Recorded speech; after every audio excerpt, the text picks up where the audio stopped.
तो जैसा कि आप लोगों ने अब तक देखा कि रिकॉर्ड ऑफ रैग्नारॉक के 5 राउंड्स पूरे हो चुके हैं, जिसमें से 3 राउंड्स गॉड्स ने जीते हैं, जिसके साथ ही इंसानियत अपने अंत के और ज़्यादा करीब पहुंच चुकी थी। जिसके बाद रिकॉर्ड ऑफ रैग्नारॉक का 6th राउंड स्टार्ट होता है, जहां पर गॉड्स की तरफ से ऑलमाइटी बुद्धा को लड़ने बुलाया जाता है, लेकिन बुद्धा गॉड्स को धोखा दे देता है और इंसानियत के लिए लड़ने का फैसला करता है, जिस पर ज्यूस एक एंशिएंट इविल गॉड्स को बुद्धा को मारने के लिए बुलाता है, जिसका नाम ज़ेरुफुकु था, जिसके अंदर किस्मत के 7 भगवानों की ताकत थी। फिर बुद्धा और ज़ेरुफुकु के बीच फाइट स्टार्ट हो जाती है, जहां पर बुद्धा अपने फ्यूचर साइट की मदद से ज़ेरुफुकु के सभी अटैकों से इजीली बच रहा होता है और साथ ही ज़ेरुफुकु का काफ़ी मजाक भी उड़ा रहा होता है, जिस पर ज़ेरुफुकु को गुस्सा आ जाता है और वो बुद्धा पर एक अनडॉचेबल अटैक करता है, जिसे बुद्धा डॉच नहीं कर पाता है और उसके नीचे कुचला जाता है। अब आगे तो इस पार्ट की शुरुआत में हम देखते हैं कि बुद्धा ने एक शील्ड की मदद से खुद को ज़ेरुफुकु के अटैक से बचा लिया होता है और उस शील्ड का नाम अहिंसा शील्ड होता है, जिस पर हिल्डा अपनी सिस्टर गॉल को बुद्धा के डिवाइन वेपन के बारे में बताती है कि जब इंसान मर जाते हैं तब उन्हें जीवन के 6 चक्रों से गुजरना पड़ता है और बुद्धि सत्वा की ताकत इन सभी 6 चक्रों को कंट्रोल करती है और बुद्धा के डिवाइन वेपन 6 रेलम स्टाफ के अंदर उन सभी 6 बुद्धि सत्वा की ताकत है, जो बुद्धा के इमोशन के हिसाब से अपना आकार बदलती है, जिस पर गॉल बुद्धा के लिए थोड़ी चिंतित होती है, क्योंकि इसका मतलब यह था कि बुद्धा अपनी मर्जी से अपनी अहिंसा शील्ड का यूज नहीं कर सकता था, क्योंकि बुद्धा का वेपन उसके इमोशन के हिसाब से अपना रूप बदल लेती थी। वहीं दूसरी तरफ हम बुद्धा और ज़ेरुफुकु को देखते हैं, जहां पर बुद्धा ज़ेरुफुकु की पावर से काफी इंप्रेस था, क्योंकि उसने उसे अपनी अहिंसा शील्ड को यूज करने पर मजबूर कर दिया था। लेकिन ज़ेरुफुकु बुद्धा को सही सलामत देकर बिल्कुल भी खुश नहीं था, इसलिए वो बुद्धा को मारने के लिए अपने वेपन को फिर से ट्रांसफॉर्म करने लगता है, जिससे ज़ेरुफुकु के वेपन पर कई सारे शॉट्स उगने लगते हैं। वहीं ज़ेरुफुकु के लड़ने के जोश को देखकर बुद्धा को भी ज़ेरुफुकु को पीटने का मन करने लगता है,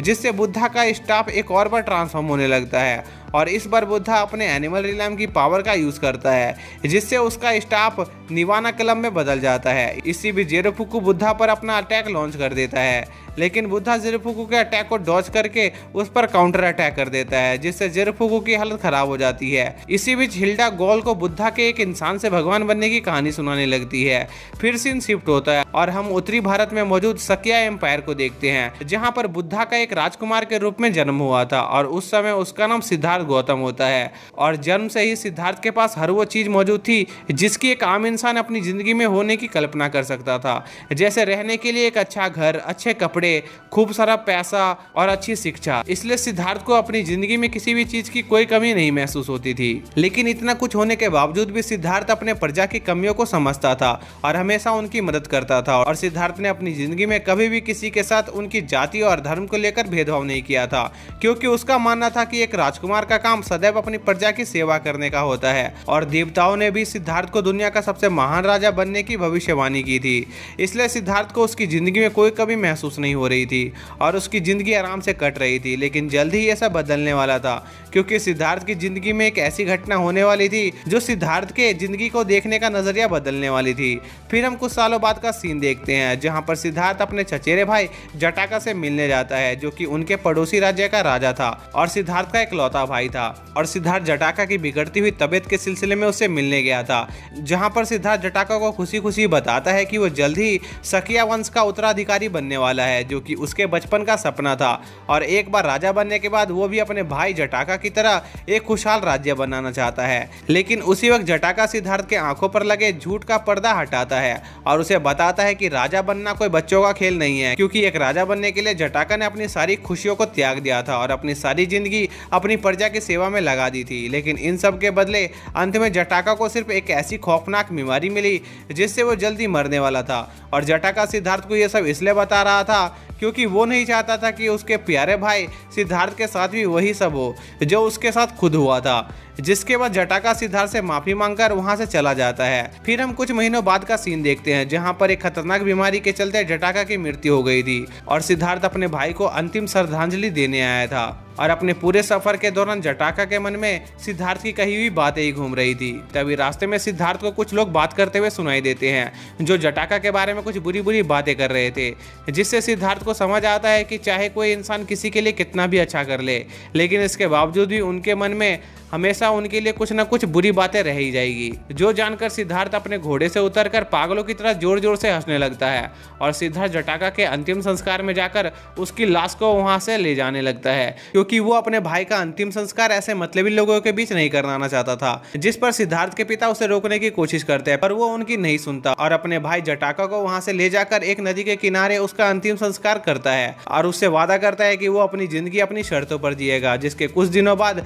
सिद्धार्थ अपनी जिंदगी से जुड़ी हर चीज को पीछे छोड़ देता है और एक साधु बन जाता है, जो पूरी दुनिया में घूम घूम कर लोगों को अपने लिए जीने का आश्वासन देता है और दुनिया में चल रही काफी सारे गलत गतिविधियों को रोकता है, जिससे सिद्धार्थ को नफरत थी। और ऐसे ही सिद्धार्थ को एक पेड़ के नीचे डिवाइन ज्ञान मिलता है और उसके फॉलोअर सिद्धार्थ को बुद्धा के नाम से पुकारने लगते हैं, जिसके साथ ही बुद्धा का पास्ट यहीं पर खत्म हो जाता है। जिसके बाद सीन प्रेजेंट में आता है, जहां पर ज़ेरोफुको डेस्परेटली बुद्धा पर अटैक कर रहा होता है, लेकिन बुद्धा अपने डिवाइन वेपन की मदद से उन अटैकों से इजिली बच पा रहा होता है और साथ में काउंटर अटैक भी कर रहा होता है, जो देखकर ज़ेरोफुको का गुस्सा धीरे धीरे और ज़्यादा बढ़ता जा रहा होता है, जिससे उसका वेपन और ज़्यादा शक्तिशाली हो जाता है। फिर वो दोनों एक दूसरे के साथ कई सारे अटैक एक्सचेंज करने लगते हैं, जहां पर बुद्धा ज़ेरोफुको को ओवर पावर कर देता है, जिसमें ज़ेरोफुको काफ़ी घायल हो जाता है। लेकिन ये चोट बस ज़ेरोफुको के गुस्से में घी डालने का काम करती है और ज़ेरोफुको का गुस्सा उसके काबू से बाहर होने लगता है, जिससे पूरे मैदान में स्वॉर्ड का एक तूफान आने लगता है, जो अपने रास्ते में आने वाली हर चीज़ को तबाह कर रहा था। लेकिन ज़ेरोफुको का ये अटैक भी बुद्धा के सामने किसी काम का नहीं आता है और बुद्धा बड़ी आसानी से ज़ेरोफुको के स्वॉर्ड स्टॉर्म को रोक देता है और बुद्धा की पावर देखकर गॉड और ह्यूमंस दोनों ही काफ़ी ज़्यादा इंप्रेस हो जाते हैं, जो देखकर ज़ेरोफुको को ऐसा लगता है कि बुद्धा इन लोगों के सामने भी उसकी बेइज्जती कर रहा है, जैसे बुद्धा ने पहले उन विलेजर के सामने उसकी बेइज्जती की थी। लेकिन बुद्धा ज़ेरोफुको को समझाता है कि उसे इन लोगों से नहीं बल्कि खुद से प्यार करना सीखना चाहिए और साथ ही अपनी परवाह करनी चाहिए, जो सुनकर ज़ेरोफुको को एहसास होता है कि असल में वो बुद्धा से नफरत नहीं करता है, बल्कि वो बुद्धा की तरह बनना चाहता है, जिससे काफी सारे लोग उससे प्यार करें और उसके आसपास खुश रहें। जिसके साथ ही ज़ेरोफुको की सारी पावर्स उसके पास से जाने लगती है, क्योंकि वो सारी शक्तियां ज़ेरोफुको के नफरत की वजह से उसके साथ थीं। फिर बुद्धा और ज़ेरोफुको में हैंड टू हैंड कॉम्बैट होने लगती है, जहां पर सभी गॉड्स और ह्यूमंस बुद्धा और ज़ेरोफुको के बीच के बॉक्सिंग मैच को काफी एंजॉय कर रहे होते हैं। पर इन द एंड बुद्धा ये राउंड जीत जाता है,